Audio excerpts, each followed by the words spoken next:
Every single night, at exactly to 17 a.m., I wake up. It's not a nightmare or a bad dream that jolts me awake. It's a sound, a knocking sound, and the chilling part, it's coming from inside my bedroom wall, not from the hallway, not from the apartment next door. It's inside the wall itself. I live alone. My building is old, a classic brick structure with history, but my apartment was recently renovated from top to bottom. It's supposed to be modern, secure, and quiet. I've checked the blueprints. There are no water pipes running through that section of the wall. No complex electrical wiring, no heating ducts, nothing. There is absolutely no logical explanation for the sound.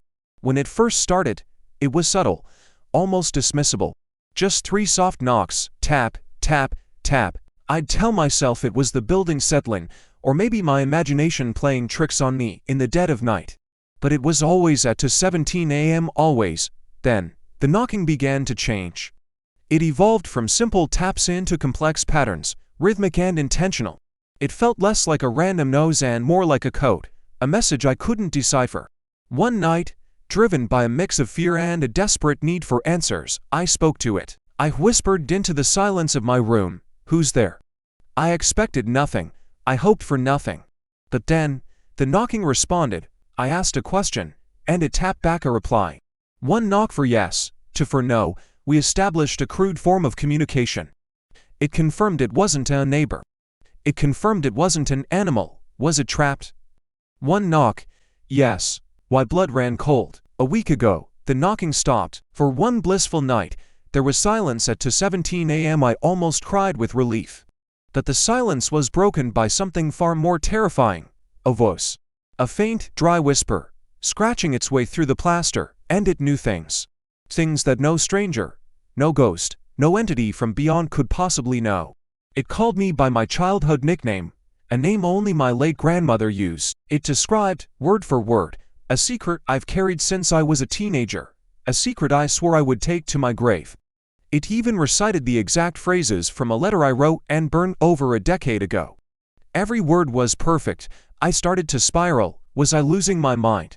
Was this a prolonged, elaborate hallucination brought on by stress and isolation? I asked the voice what it was. A ghost? A demon? It laughed, a dry, rasping sound that scraped my nerves raw. It told me it was none of those things. It claimed it was me. A version of me that was never supposed to survive. A split that occurred long ago. An echo that was locked away. It said we were 2 sides of the same coin, but only one of us was allowed to live in the light. In the days that followed, my reality began to fracture.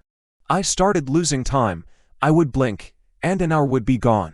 I'd be making coffee in the morning, and suddenly, it would be late afternoon, with no memory of the hours in between. Objects in my apartment began to move on their own. My favorite mug would be in the bathroom. My house keys, which I always leave by the door, would turn up inside the refrigerator. My carefully organized bookshelves looked like they'd been ransacked, but nothing was ever stolen. Then came the recordings. I'd check my phone in the morning and find new voice memos recorded during the night. They were of me, my voice, but I had no memory of making them. In some, I was crying. In others, I was having a conversation with the wall, my voice pleading, then arguing, then screaming in rage. Listening to them was like watching a stranger who looked and sounded exactly like me descend into madness.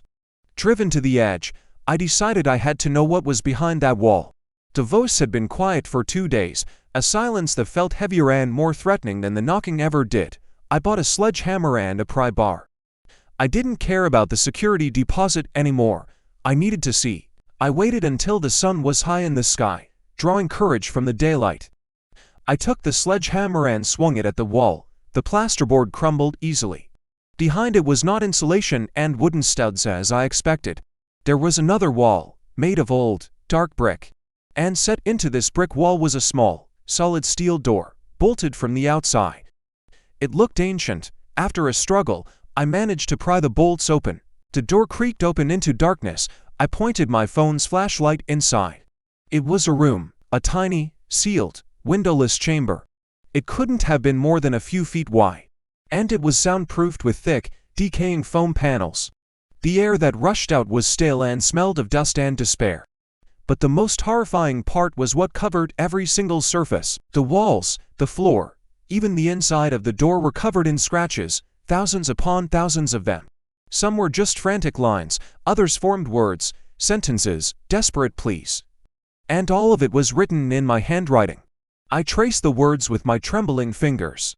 "Let me out, I'm the real one, don't listen to the voice." It was a diary of unending torment, written over and over. Then, near the floor, almost hidden in the shadows, I found one final, chilling message.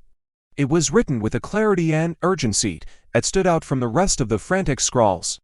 It read, "If you are reading this, it means I failed again. Do not break the wall at 17 a.m., whatever you do. Do not let yourself out." I stumbled back, dropping my phone. The implication was crushing. This had happened before. How many times, how many versions of me had stood in this very spot, reading this same warning? How many times had one of us been tricked into opening this prison? Which one am I, the one who was locked away, or the one who did the locking? My head is spinning, the sun is setting, and the dread is coiling in my stomach like a snake. I haven't sealed the wall back up, I can't. I'm paralyzed by the fear of what comes next. It's almost midnight now. Tonight, I won't need an alarm. I know I'll be awake. Because as the clock ticks closer to that dreaded time, a new sound has started, not a knock, not a voice. It's a faint, cracking sound. I can see it from here. A hairline fracture is spreading across the plaster near the floor. The wall is starting to break on its own, from the other side. And as the cracks spiderweb outwards, I can hear a new nose, faint, but growing louder. It's a rhythmic, frantic sound. Someone is knocking, someone is trying to get in. And it sounds exactly like me.